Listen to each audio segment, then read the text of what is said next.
Welcome to Yes Have Some Podcast. Man, this is an episode I feel like I've been anticipating and waiting for years. Do I? Yes, have some. Yes, have some. Anytime you have this build up to a new movie, a big release, something you're looking forward to, something you're excited about, the anticipation is crazy. The trailers, the previews, the commercials, the magazine articles, the toys, everything. But when it comes to Ghostbusters, obviously, it's in a completely different stratosphere.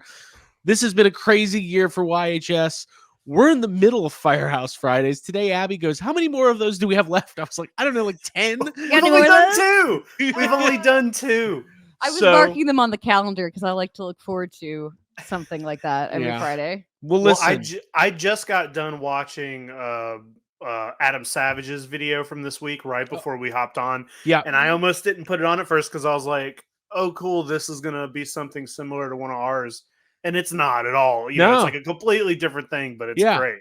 So, Adam Savage is killing it.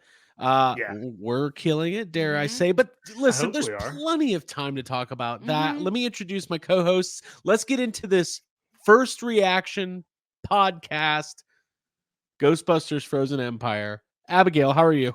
Oh, wow. I think I finally come down from that trip. It was really incredible, and I'm still like mentally like escaping back to moments that we had. I am grateful to be here and to be podcasting, and I'm really grateful to have a new Ghostbusters movie to dive into and to break down and to celebrate as a community and just as three friends who have just wanted more Ghostbusters always. That's all I've ever wanted.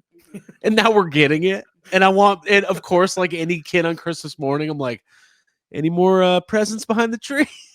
Anything else back there? Yeah, a little stinger scene. Jacob Walsh, how are you, man? Hey, I'm doing good. It's almost as if like somebody was like in 2016, you know, we showed up to everything and we showed up for Ghostbusters, and maybe we were, you know, loud and every week we're streaming and live streaming, and maybe these movies happened because someone was like, we're not going to shut these guys up until we make another movie. Yeah, exactly. And that's the problem, is that it's a circle. It's like you make it and it enables, and then you got to make another one. So got to keep going. Well, listen, hopefully there's more. So let me set the stage here for those watching, because the movie, if you're watching this right when we drop this, actually does not release to everybody until tomorrow, but lots of people are seeing it. There's been press screenings, preview screenings. The real fans have seen it, but plenty of real fans haven't seen it yet. I'm kidding. But I like Don't that. edit that out. I'm not. I mean, I have no time to edit these days because we got to do toy anxiety. Y'all are getting my full start, everything. But what I'm saying is that if you haven't seen the movie yet, you might not want to watch the next 30, 35 minutes, because we are going to get into some spoiler territory. We're going to give our opinions, our thoughts, our review. We're not going to do the deep breaking down every scene beat by beat. That's next week and beyond, right? But this is going to be more of our general first reactions. We all saw it at the world premiere. We've all seen it one time. Obviously, by the time 2 weeks from now rolls around, we'll have all seen it 3 or 4 times. And your opinions do change and vary through each viewing, each screening. Obviously, seeing it at the premiere is such an overwhelming experience that there's going to be things that you guys talk about tonight that I completely forgot. There's going to be things that I mentioned that Jake, you forgot. So, but yeah, that's it. That's what we're going to do. It's going to be, because I'm just super excited to talk about it. I'm really excited to figure out a couple weeks from now what is going to be the Frozen Empire version of Craig not realizing there was traps in the ground. And yes. Oh yeah, something's like, where's the I'm going to be like, wait a minute. That lady in the armor at the beginning of the movie was Kumail's grandmother? Are you kidding me? Whoa, spoiler. Yeah, we're getting into it, guys. True. We're getting into That's true. Grandma talk, yeah. Why don't we round table it and just give our general first reactions? Ghostbusters Frozen Empire, written by Gil Kennan and Jason Reitman, directed by Gil Kennan, produced by our good friend Eric Reich and Erica Ann Mills, and an incredible amount of people work on these movies. and they all deserve credit. Jacob, I'll go to you first. Okay. First reactions. Where are we on Frozen Empire? Here we go. I mean, first reactions was that it was very, very fun to watch. And just like you said, it's hard not to have fun in a theater where Bill Murray's also in the theater and Logan Kim is right behind you. Hey, also, like, Logan Kim is very, very funny in this movie. And I mean, he's funny in Afterlife, but this is a movie full of funny people. And Logan Kim might be the funniest person in a movie that also has Bill Murray in it for more than one scene. Dude, I really like the movie overall. Like, everybody's been, it's been like the big thing in the community is to say like, oh, it feels like or it looks like real Ghostbusters, and it does. It feels like an episode of real Ghostbusters, and it, like, I got done watching it and I was like, man, I can't wait till next week's episode. Like, it really feels like kind of an episodic. There's really like batshit crazy things happening in this movie that don't normally, or that we haven't seen in a Ghostbusters movie. And yeah, it's just fun. Like, fun is the that's the word. It's just, that's the word for me. Like, not to get too long-winded about it, but like Afterlife, I think Afterlife is like a perfect movie, and I really loved it. And it really, like, Abby, what you were saying at the beginning about the closure and everything, like, Afterlife does that. And I have never been able to watch Afterlife and not cry and feel sad and happy all of this. Like, there's a lot of emotions that come with Afterlife. Yeah, it's very cathartic. This movie, I cried a couple times, but it was a different kind of cry. Like, this movie felt like it was like, all right, we just had a big release, a big emotional release, and everything's kind of, back to some sort of normalcy. Let's just have a fucking fun Ghostbusters, have a blast. movie. And in that way, there's shit happening all the time. Right. Yeah, I was just going to comment and say, in that way, it reminds me and is reminiscent of Ghostbusters too. Like, we kind of, like, the first one was incredibly important and groundbreaking, and now we have a sequel that's just for fun, is what it feels like. And that's what I was going to say more than anything. I am a fan of the real Ghostbusters cartoon and animated stuff in general. And this movie, just the roller coaster takes you right up to and then drops you down immediately, and then you're spinning and swirling. It's, which I think is fantastic for anyone who thought that the pacing of Afterlife might be too slow for them, or those who wanted to see more ghosts being busted, or the team assembling. Like, you see all that. Like, there's so much good stuff to dig through. And there's so many scenes that I'm anticipating going back to. Right.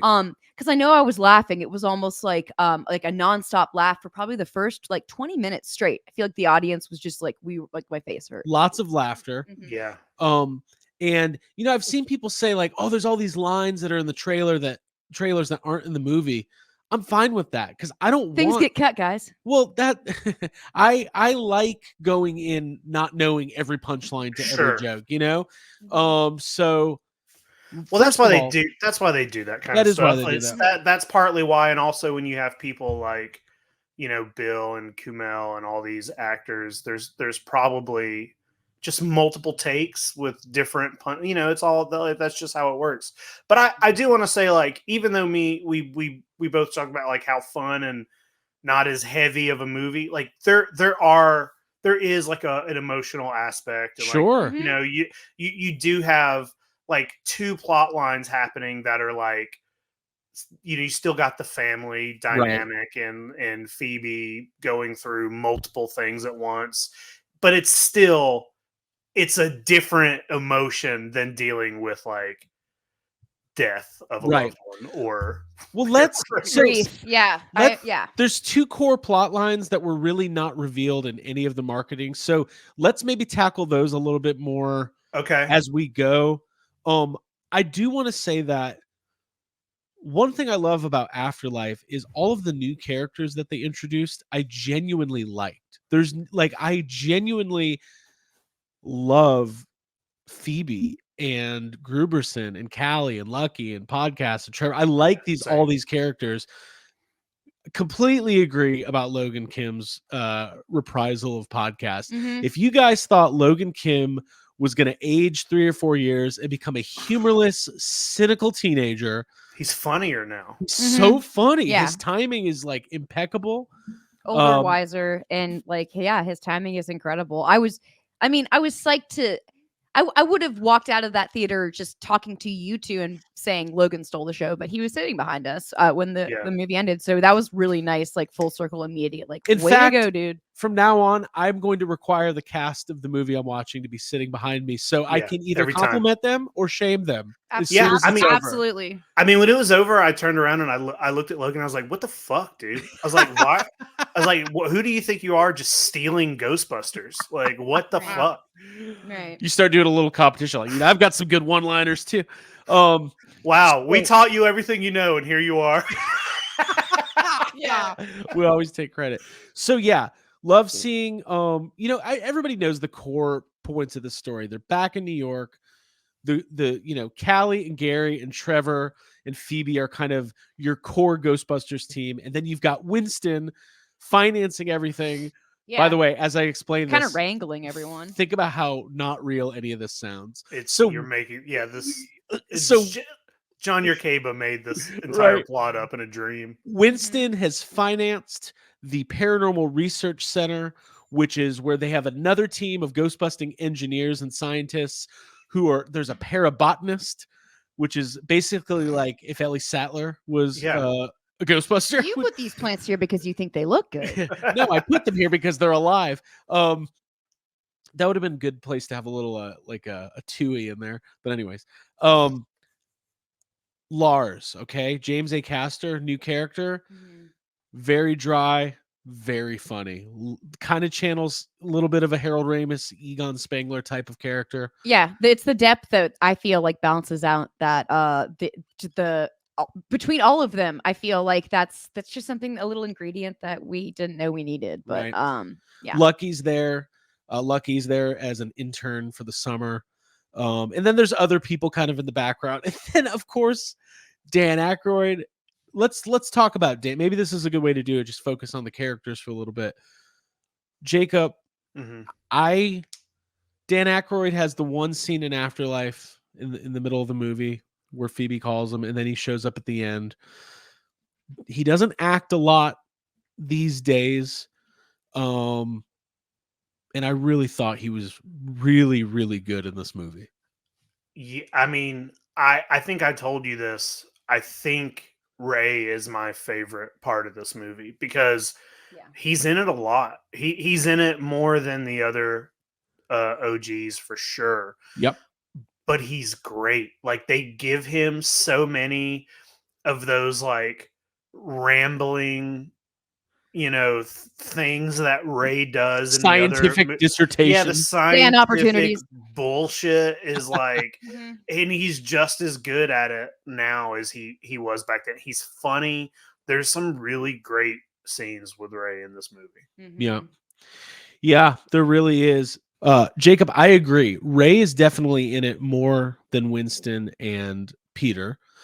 And it's, going into it based on some of the interviews, I was thinking like, oh, is it going to be really sad? Is he really down on his luck? Is he upset that he's not a Ghostbuster anymore? And it's not really that. No. He does want to be involved, and he's not letting his age slow him down, but he doesn't have the legs in the back of a younger man. So that leads to some tension between him and Winston, which there is a scene where Winston and Ray get into this heated argument. And listen, we've only seen them in a heated argument once. They were covered in slime. I'll put your lights out, man. And you know what? It might be my favorite. Like, unironically, after the movie, I told Gil, I was like, hey, that was my favorite scene in the movie. Like, and he I don't think I'm giving anything away, or he said mine too. So, because it's this really, it's not funny. It's not played for laughs in any way, but it's 2024 and you're looking at 80-year-old Winston Zeddemore having a screaming match with 75-year-old Ray Stantz in the middle of this batshit nuts fun movie. And I was like, this is for me. Yeah. This is for me. So yeah, and Jacob, there's very specific scenes with Ray. Yeah. The whole library scene's really fun. There's a line, Abby, where Phoebe is going through some of the stuff she's going through, and she says, "Dr. Ray, if you ever wonder what it was like to be a ghost," and he's every single day of my life. Right. Like, And he could have gone on about that too.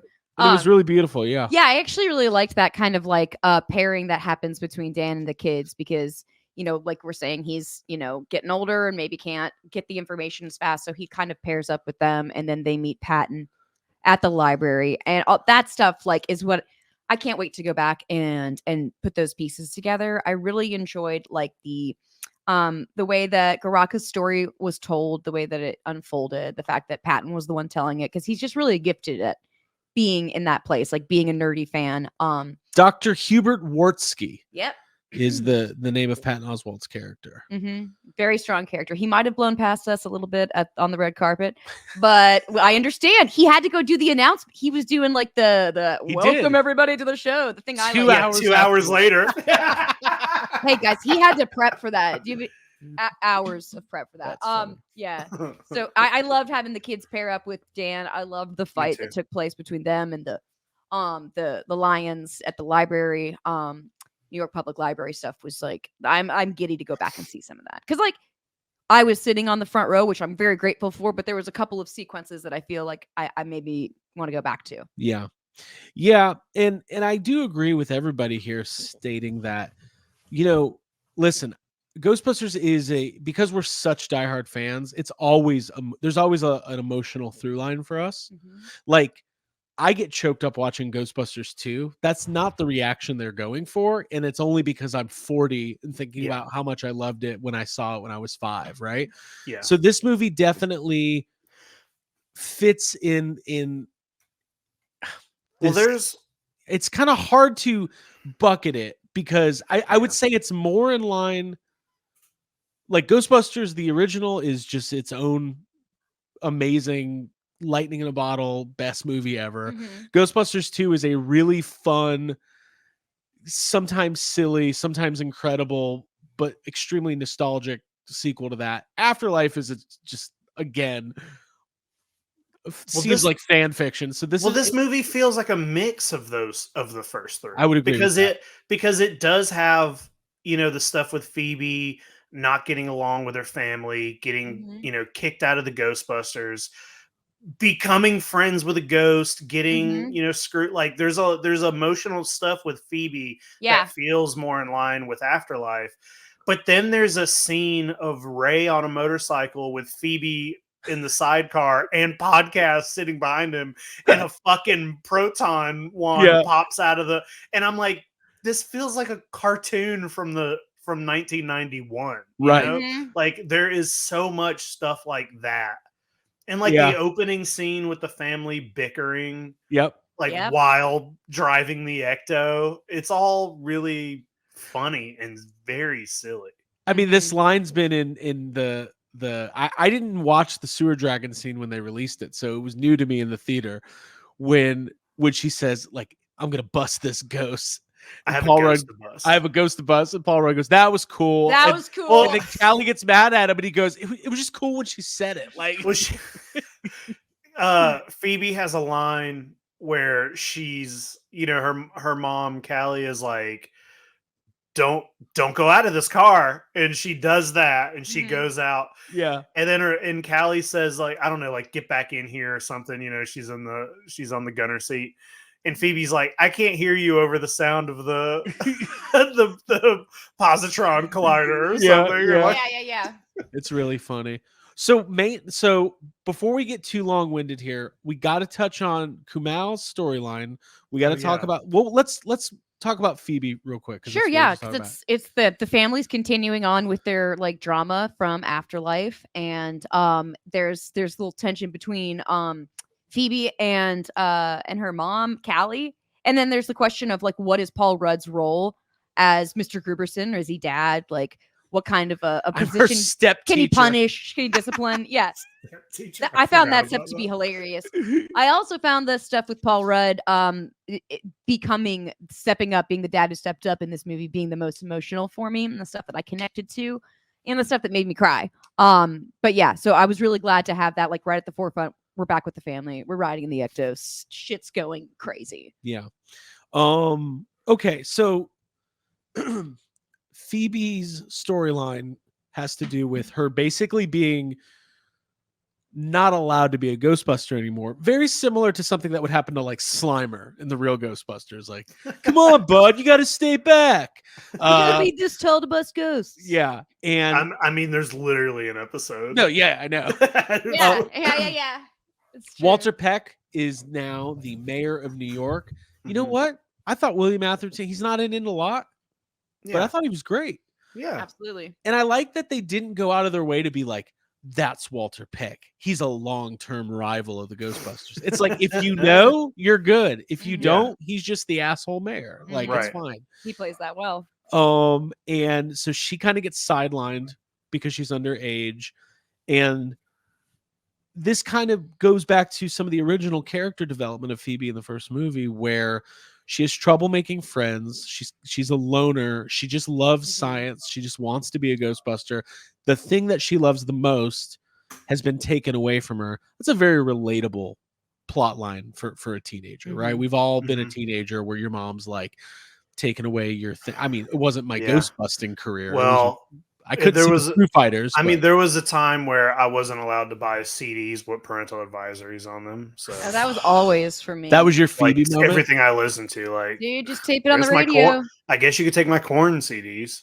Let's do an online. I Let's, couldn't have poison pogs. let's do a social media movement. Like, what was your teenage Phoebe moment? What did your parents take away from you that made you consider unaliving yourself? Oh, wow, that would be I like mean, we Jesus. got to talk about a it. week-long series. Yeah. Yeah, Abby but no. starts a new podcast. Yeah, I love that. So- Oh, you know what the thing they took away from me? Childhood. Yes. Oh, yes. Okay. Phoebe befriends a ghost Mm-hmm. named Melody, played by She's feeling lonely. She went to the park. You know, she's kind of Emily wants connection. Emily Aylin Lynn. There's been nothing revealed about her character leading up to this movie. Phoebe befriends her. And Abby, this is something you've been kind of looking forward to, so I kind of want to hear your thoughts on it. I have been looking forward to this because we were lucky enough to be on whatever street in Atlanta that was, watching that scene get filmed between or one of the major scenes between between Phoebe and Melody. Yeah.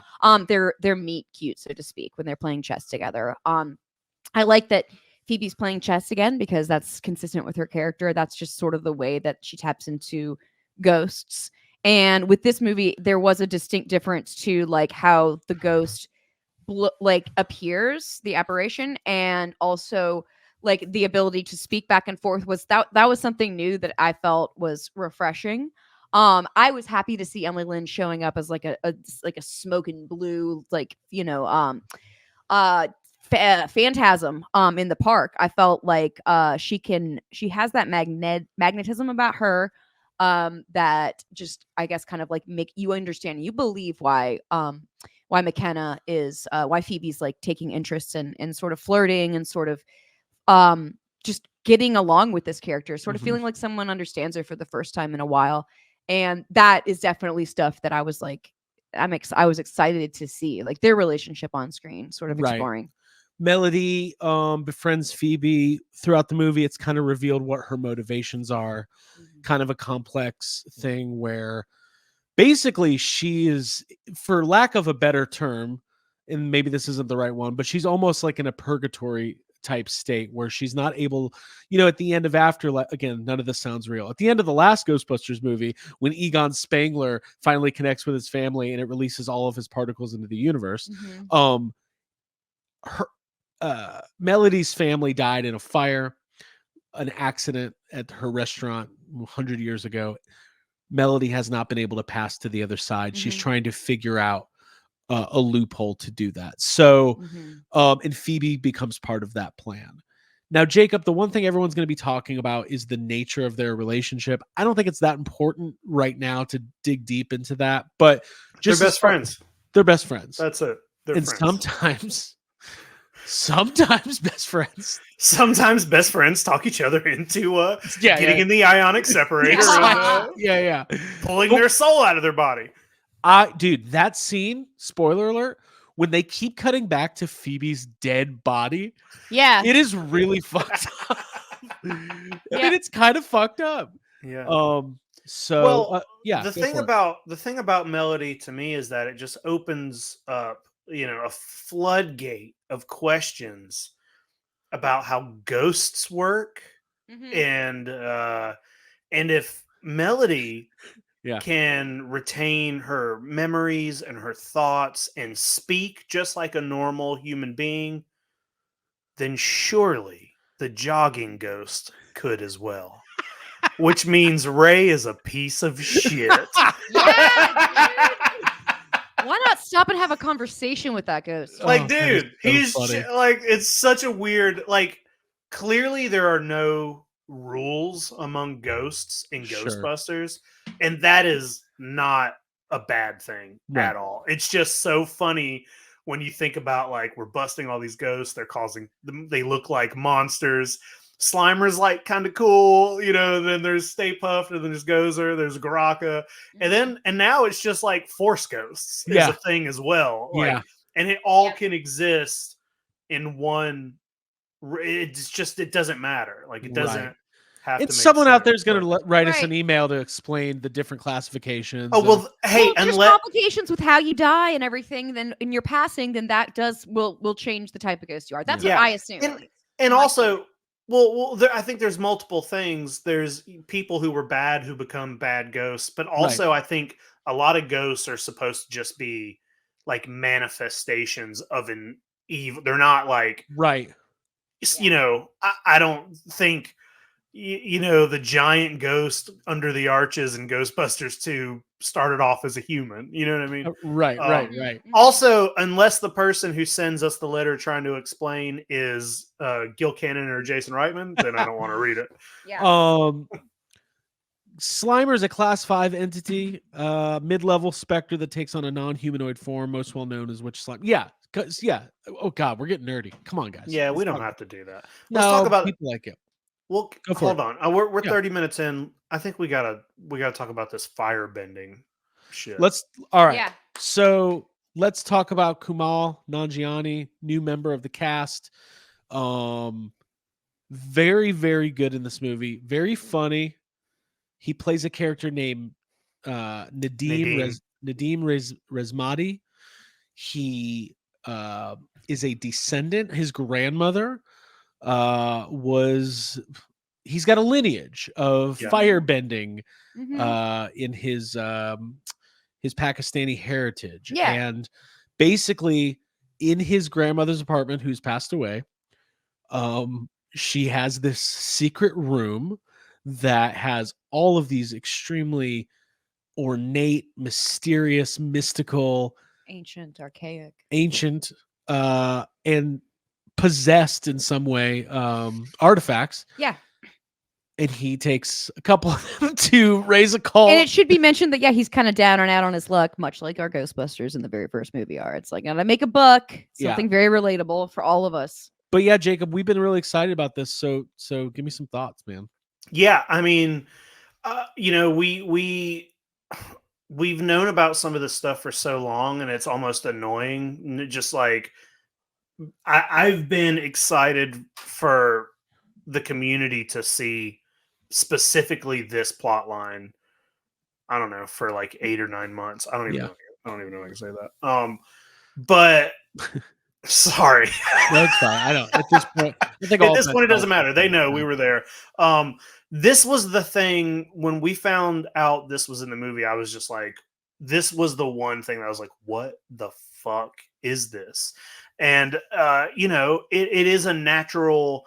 Ghostbusters 2 has Vigo, who is started as a human, kind of was a magician, had powers, and that's something that I guess was never really taken advantage of until this movie, where you just have a character who can control fire. And it's like, that seems crazy at first until you think about the context of the movie and the universe you're in. And it also really, really feels like real Ghostbusters to me, because that was a thing that real Ghostbusters did all the time, was Right. just like had random other people helping out in the Sure. bus. So to bring in this character whose lineage is basically ghost busting, but in a different form, Yeah. I think is very cool. And Kumail is very funny, and he's really awesome throughout the entire movie. I loved this plot line, and I'm really, really glad that none of it was in any of the trailers. Yep. Because to me, if you were to see a glimpse of this in the trailer out of context, I feel like I would be like, what are they doing? It's like, seeing it in the context of the movie, it completely worked for me.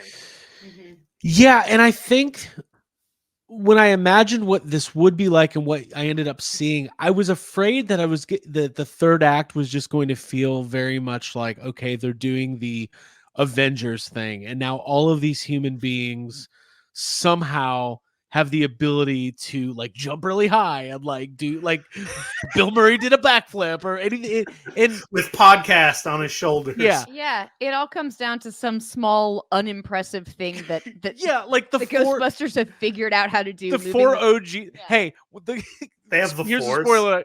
The four, Venkman, Zedmore Stance, and Melnitz have to team up to just shut off the containment unit. Just pull a lever. They're like, ah! It would have been funny if, like, you know, all four of them are like trying to pull the lever, and you just have like Finn go back there and be like, "What are you guys doing?" Right. And the whole thing with Nadim is like, it's not necessarily like, I can't wait to see it again, because I want to see some of the visuals of how the fire is created, how he manifests it, how he controls it, and all that. And this all goes back to the beginning of the film, which opens up with a flashback, which we've never seen before, and you do see his grandmother in the suit of armor at the what is it, the Manhattan Explorers Adventurers Society. Yeah, which is like a team of rich assholes who go on adventures, and but you know, and then the firehouse is there. It's just they're adding so much lore, and that to me is the most exciting thing.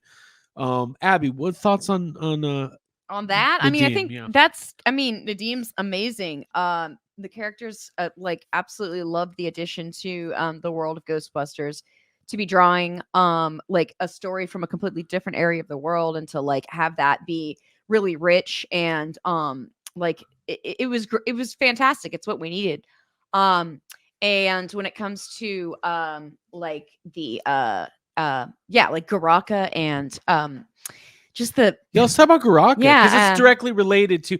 Let's explain that part. It unlocks Garaka, his character. The orb that he brings into Reza Cult is the kind of connection to. It's a ghost trap. It's a ghost trap, essentially, that will unlock Garaka if Garaka can control. You'll see the movie. Got to get somebody to open it. He's got to get somebody as a ghost to open it. That's where the whole thing with Phoebe happens. It's all very cool. But I want to talk about Garaka. First of all, I like having a connection to a character and the villain. I like that it's not just like, that is another very real Ghostbusters thing. Like when Boogeyman shows up and Egon's like, I haven't seen him since I was 5 years old. And like, there's like this backstory that's just there. Yeah. Jacob, I know you love your creatures and your creature design. What did you think of Garaka, seeing him on screen? Yeah, he's cool. You know, he's very menacing, which none of the other Ghostbuster villains have ever really been menacing. You know what I mean? Like Stay Puft is Vigo smiling, looks like a valet Slimer is driver. Vigo looks like a magician, which he is, and Gozer's hot. It's like none of the villains have ever been like, you're never really scared of them. But Sure. Baraka is scary. He looks like something out of like the Nun or something like that. I don't know. He's just crazy Yeah. looking. He's got a Lindley. like distended mouth, and he's yelling a lot, and he's got big horn. He's just scary looking. He looks like he's from a void of nothingness. So yeah, he was. I thought he was cool. He was very cool. Abby, what'd you think? Loved the refreshing breeze that was Garaka. Yeah, when it comes to the villains, like this was, I think that Garaka felt like the most like imminent and present danger that has. I mean, there were moments of this movie that specifically with Garaka were very scary and terrifying. Go ahead, Jacob. I was just gonna say also, he's just openly out there murdering people. Like Yeah. a lot of people die in this movie, and Yeah. we when we talked to Jason Reitman about Afterlife, one of the things we asked him was like, "Hey, you killed somebody in this movie," and Ghostbusters has never really had people die in it before. And like I know we see Egon die, but then you get Shandor getting Shandor, yeah. ripped in half.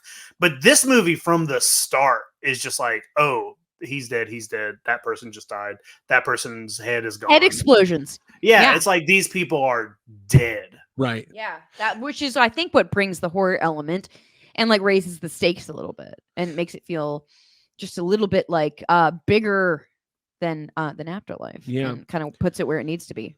Let's talk about Bill Murray. Let's talk about Peter Venkman. Is he in this?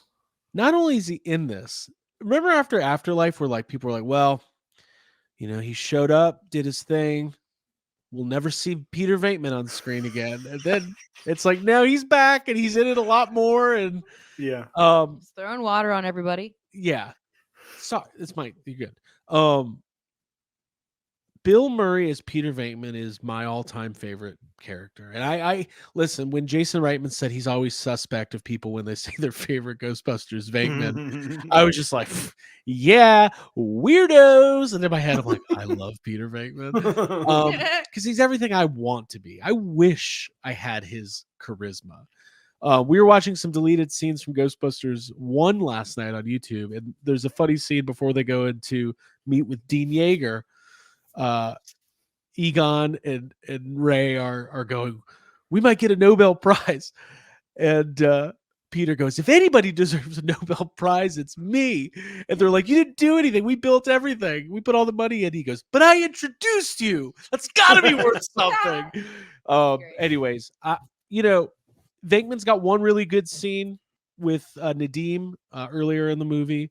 It's a classic ghost. We don't have to spoil it here, but it's a classic Ghostbusters scene, and it's funny. And they have a good back and forth. It literally feels like the opening to Ghostbusters 1. It is. It's like it's quiet. The same. It's that kind of Peter Venkman, like conducting a test, but also being a jerk.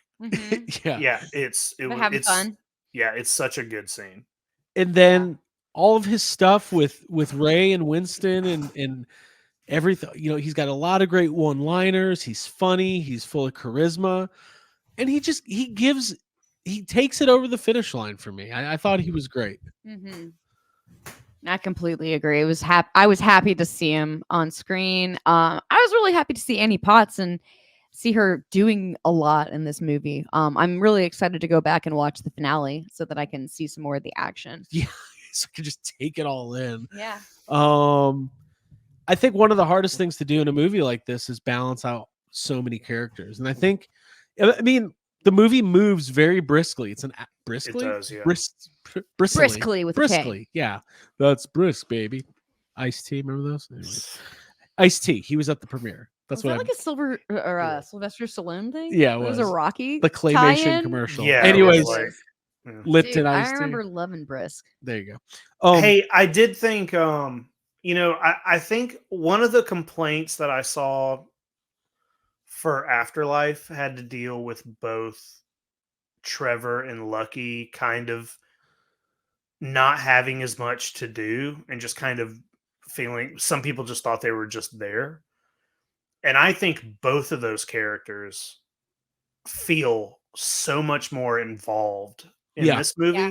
And it feels like in the whatever the time frame is between Afterlife and this movie, feels like Trevor and Lucky separately from each other, both have become just like invested in the Ghostbusters because Trevor is like, he's wanting to drive the car, he's having fun going out on busts, he's trying to catch Slimer on his He's an own. adult.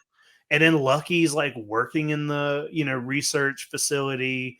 She's like very capable with a proton pack later in the movie. And like they just both of those characters just feel like they have much more to do and are just much more involved in the story this time. Yeah. And I think the Trevor and Slimer stuff is all really fun. I mean, a lot of it, you see a lot of it in the trailers, but listen, Slimer's great. All the ghosts, Slimer and Pukey and Sewer Dragon, they're all having a great time. It's a Ghostbusters movie, man. It's just nothing but fun. I will be very interested to see what I have a feeling fans and the public are going to like this movie. I'll be interested to see what the critical response is, because critics can be overly cynical when it comes to franchises in general. But just specifically with Ghostbusters. Yeah, it can be hard on Ghostbusters. There's a cynicism, and it all goes back to 2016. I was talking about those trials and tribulations at the beginning. It's like, can we just move on and have fun? Like, does everything need to be like, I don't know. I just want to have fun. But anyways, well, listen, I think this is some good initial thoughts. Let's round table it. Anything else you wanted to touch on, Abigail? Let's see. Other than the fact that Gary Gruberson made me cry, I really, really enjoyed the bit between him and Phoebe about family, and like, you don't get to choose who your family is. Sometimes it's just like, well, listen, I don't think she was there for that conversation. She wasn't listening. It's a very funny bit. I was the one listening to that moment. Good talk. Dog. She's not even there. Yeah. Which I love, having like a sweet, serious type of moment, and like a really goofy laugh like that, which is fantastic. I think this movie was punctuated and peppered with really good laughs, like really well written jokes, and really fun action, really great new characters, mesmerizing ghosts, and it's overall just a blast. And I think that's what Ghostbusters needed, and I think that we're going to see families and people in the community embracing this movie, and that just makes me feel good. Absolutely. Jacob?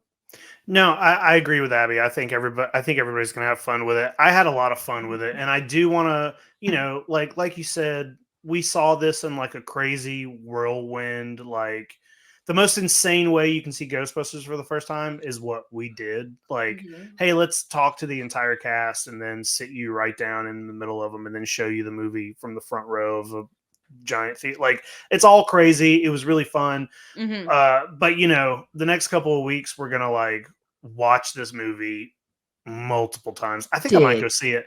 I think I might go see it at a drive-in next week. Maybe that's playing at a drive-in not far from here. So cool. That sounds fun. I'm excited to give it those like rewatches and then be able to like dig into things, like just fucking nitpick it and like gush over the things I really loved. And it's just going to be fun. I'm glad that we now have new things to talk about. Yeah. It like reloads. It reloads us a little bit. Yep. Yeah. I'm excited. Okay. I got a quick rapid fire. We'll be done. Abigail, MVP of the movie. What character? Logan. Podcast. Yeah. MVP. I'm gonna vote for Ray Stantz. Jacob Walsh. I gotta pick Ray. Logan's number 2 though. There you go. Nice. Want to do a couple more of these? Abigail, favorite standout scene after first viewing? I really liked Phoebe and Melody's meeting. I thought that was really sparkly and memorable and relatable, and it captured something special that I like to see on screen. So yeah, there you go. I said it earlier. My favorite scene in the movie is Ray and Winston arguing. I did like when Podcast and Phoebe go out to the diner, and Phoebe pulls her. She pulls her shot, and Podcast is like, "What the fuck are you doing?" Yeah. Jacob, did you have a favorite? Yeah, there's. I'm gonna just do 2 really quick. There's a scene where, Phoebe and Podcast are trying to get Ray to go to the library or whatever, and he's like, "Nope, let the parents do that. This is not my job anymore. You Mhm. kids can't go. And Phoebe said, I don't even remember what she says. And she's like, but don't you want to, or something like, Yeah. and there's like this slow zoom on Ray's face as he gets like the biggest smile he's ever gotten, and then it just cuts to them on the fucking motorcycle. Yeah. And it's like, I really love that. And then there's another scene with Ray where he's in Ray's occult, and the family drives by Ray's occult in the Ecto, and he looks up and sees it, and he has kind of like, you can tell he's sad he's not there, but he also smiles that the Ghostbusters are still, and it's just like, I was just like, yeah. Yeah, Two dude. more quick things. Oh, I just remembered another favorite moment. Go for it. No, yeah. Well, when there's a moment where the possessor ghost takes over the Ecto, and I gave Jacob a big hearty punch because I Yeah. was like, Christine, Yeah, fucking yes, possessed car. So that was awesome. love Nadim in the armor sliding down the fire pole. that. Yes. That was It's so not your classic Ghostbusters humor, but it's silly and it's very funny, and Yeah. I'm happy with that. I agree. And then there was a cameo from John Rothman, Mm-hmm. who is the guy works at the library from the first movie. Yeah. What does that have to do with anything? Yeah. Back off, man. I'm a scientist. Yeah. And he shows up and tells Ray Stantz, "No, you're banned from the library." It was I love that. it was a fun little moment. Yeah, So It was yeah. good. Banned for the library. Guys, this was a lot of fun. We're gonna have so much more on this movie. Thank you from the bottom of our hearts for tuning in to all of our content as of late, the live stream from the red carpet, our day at the firehouse, all of the podcasts, Friday, Firehouse Fridays. I almost called it Friday Night Firehouse, which is maybe that's a new series we're gonna Friday have. night fight lights. Firehouse Fridays, Firehouse Fun Days. Someone called it that. which will be continuing over the next couple weeks. Lots more to be revealed from our trip to set. We still have a couple secrets in our back pocket that you will not want to miss. But please go see this movie. Please enjoy it. Have a great time at the theater. Buy yourself a Slimer popcorn bucket. And we will see you next time for more on Ghostbusters Frozen Empire. For Abigail Gardner and Jacob Walsh, my name is Craig Goldberg, saying if you got a hidden room in your apartment and it's full of ancient memorabilia, Go in there. don't sell it to Ray Stantz. Sell it to us. Yeah, we'll buy it. And Put also, it on eBay. podcast and his hammer, so funny. All right, One divine hammer. bye everybody. Do I? Yes, have some. Yes, have some.